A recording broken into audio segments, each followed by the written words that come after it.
Hello everyone, आज के video में हम लोग सीखेंगे ओम का नियम लिखना। तो चलिए हम वीडियो को शुरुआत करते हैं। तो सबसे पहले आपको ओम का नियम का हेडिंग लिखना है, जैसे हम लिख दिए हैं। देखिए ओम का नियम क्या होता है।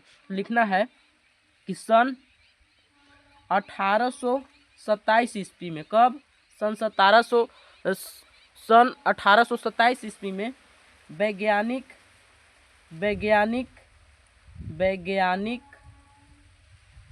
जॉर्ज साइमन ओम, यहाँ पे लिख लेना वैज्ञानिक जॉर्ज साइमन ओम ने एक नियम दिए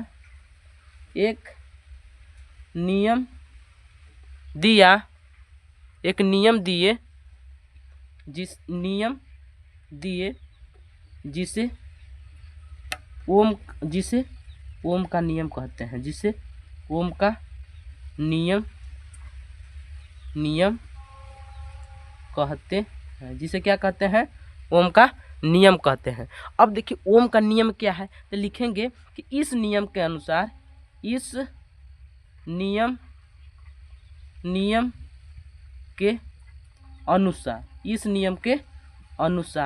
जो नियम है, उस नियम के अनुसार इसको इन्वर्टेड कामा में लिखना है ना। इस नियम के अनुसार किसी चालक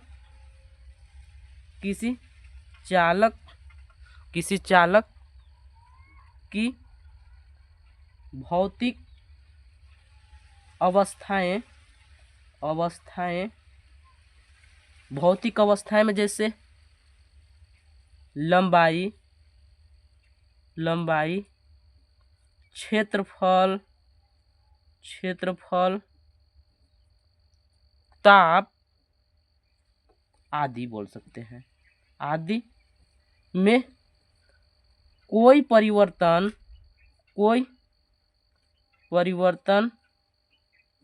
नहीं किया जाए तो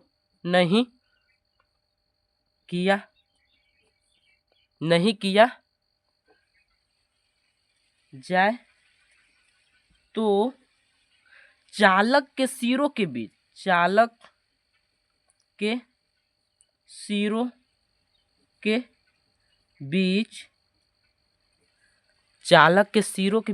लगाए गए विभवांतर, ठीक। चालक के सिरों के बीच लगाए गए विभवांतर को हम भी से दर्शा लेते हैं, विभवांतर भी, तथा चालक में बहने वाली धारा का अनुपात नियत होता है। यही है ओम का नियम। ओम का नियम क्या है?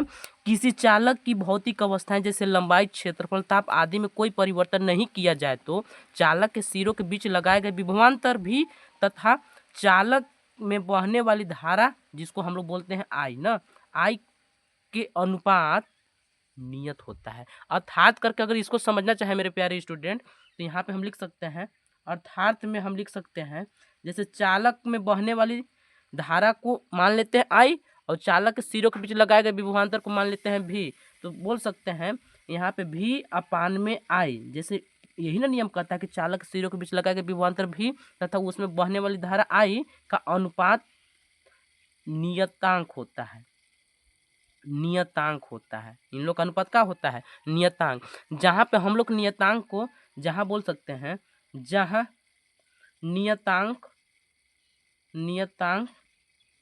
को चालक का प्रतिरोध कहते हैं। चालक का क्या कहते हैं? प्रतिरोध। चालक का प्रतिरोध कहते हैं,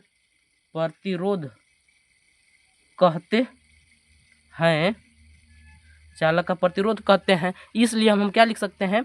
R बराबर भी अपान में आई। यही है ओम का नियम। उम्मीद करते होंगे कि आपको ओम का नियम आ गया होगा समझ में। अगर वीडियो अच्छा लगा होगा तो वीडियो को लाइक कर लीजिएगा, और ऐसे ही वीडियो देखने के लिए हमारे चैनल को सब्सक्राइब कर लीजिएगा।